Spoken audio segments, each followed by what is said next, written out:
السلام علیکم ورحمۃ اللہ وبرکاتہ۔ معزز سامعین کرام، مسائل قربانی کے سلسلے میں 40ویں قسط آپ حضرات کی خدمت میں موجود ہے۔ اس قسط میں 2 مسائل کے سلسلے میں گفتگو کی جائے گی۔ مسئلہ نمبر 1، چھوٹے گاؤں میں عیدین کی نماز اور قربانی کا کیا حکم ہے۔ اسی طرح دوسرا مسئلہ، ایام قربانی کے ختم ہونے پر قربانی کے جانور کا کیا کیا جائے۔ تو سب سے پہلا جو مسئلہ تھا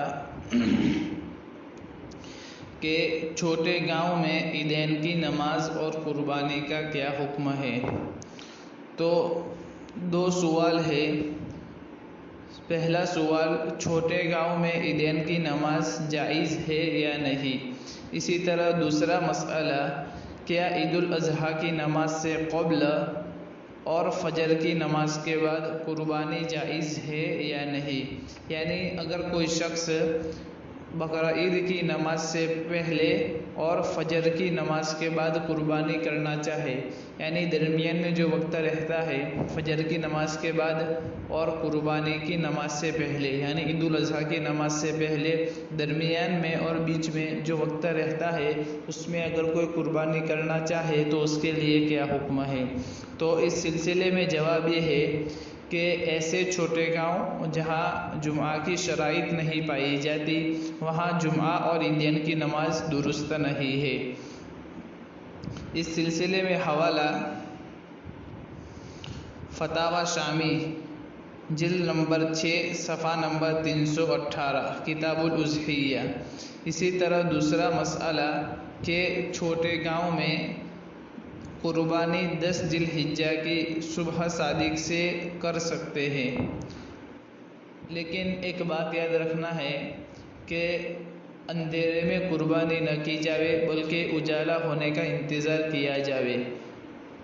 بسا اوقات ایسا بھی ہو سکتا ہے کہ اندھیرے میں کسی نے قربانی کی اور رگ وغیرہ الٹی کٹ گئی تو اس میں شعبہ وغیرہ ہو سکتا ہے، اس لیے کچھ انتظار کیا جائے کہ اجالا ہو جاوے، اس کے بعد قربانی کرے تاکہ شعبہ باقی نہ رہے۔ یعنی یوں سمجھ لے کہ گلس کے بجائے اسفار میں قربانی کرے تو افضل ہے۔ اس سلسلے میں حوالہ بدائع الصنائع اور تکملہ بحر الرائق، جلد نمبر 8 صفحہ نمبر 199، کتاب الاضحیہ، مکتبہ دار الکتاب اسلامی۔ اسی طرح دوسرا مسئلہ کہ ایام قربانی کے ختم ہونے پر قربانی کے جانور کا کیا کیا جائے۔ یعنی سوال یہ ہے کہ قربانی کے لیے کوئی جانور خریدا گیا تھا، مثلا بھینس ہو یا بھینسا یا اونٹ وغیرہ یا بکرا، ایسا کوئی جانور خریدا گیا تھا، لیکن اس گاؤں میں غیر لوگ بھی رہتے تھے، تو غیروں سے کچھ جھگڑے کی وجہ سے قربانی کے دنوں میں اس جانور کی قربانی نہ ہو سکی۔ تو اب اس جانور کو کیا کرے؟ اگر اس کو ذبح کرے تو اس کا گوشت سب لوگ کھا سکتے ہیں یا صرف صدقات و زکوٰۃ کے حقداروں کو کھلایا جائے؟ اسی طرح کیا اس صورت میں قربانی کا ثواب حاصل ہوگا یا نہیں؟ اور اگر ذبح نہ کرے تو اس جانور کو آئندہ سال تک رکھ سکتے ہیں یا اس کو بیچ دے؟ نیز قربانی اور عقیقہ دونوں کی نیت کی ہو تو کیا کیا جائے؟ جانور بیچنے کی صورت میں پیسے غریبوں کو دے دیے جائے یا خود رکھ لے؟ اس سلسلے میں مکمل شرعی حکم کیا ہے وہ مطلوب ہے۔ تو اس سلسلے میں جواب یہ ہے کہ ایام قربانی ختم ہو جانے پر پورے زندہ جانور کو غریبوں میں صدقہ کرنا ضروری ہے، یا ایسے ہی جتنی قیمت میں جانور کو خریدا ہے اتنی قیمت غریبوں کو صدقہ میں دے دیا جائے، قربانی کی ذمہ داری ادا ہو جائے گی۔ اس سلسلے میں حوالہ فتاوی شامی، جلد نمبر 5 صفحہ نمبر 282۔ اسی طرح بدائع الصنائع، جلد نمبر 5 صفحہ نمبر 98۔ اور اگر جانور کو ذبح کرے تو گوشت غریبوں کو صدقہ کرنا ضروری ہے، مالداروں کو دینا جائز نہیں ہے۔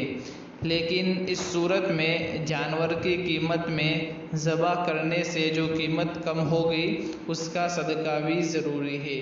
یعنی مثال کے طور پر سمجھیے کہ جانور کی قیمت 700 روپے ہے اور گوشت وغیرہ بازاری قیمت میں 600 روپے ہوتی ہے، تو 100 روپے کا صدقہ کرنا ضروری ہے۔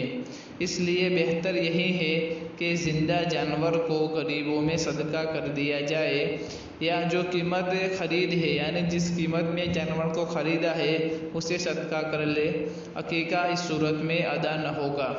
اس سلسلے میں حوالہ بدائع الصنائع جلد نمبر 5 صفحہ نمبر 68، کتاب التضحیۃ فصل فی انواع کیفیت الوجوب، مکتبہ دارالکتاب علمیہ بیروت۔ اسی طرح فتاوی شامی جلد نمبر 6 صفحہ نمبر 321، کتاب الاضحیہ، مکتبہ دارالفکر۔ فقط واللہ اعلم بالصواب۔ السلام علیکم ورحمۃ اللہ وبرکاتہ۔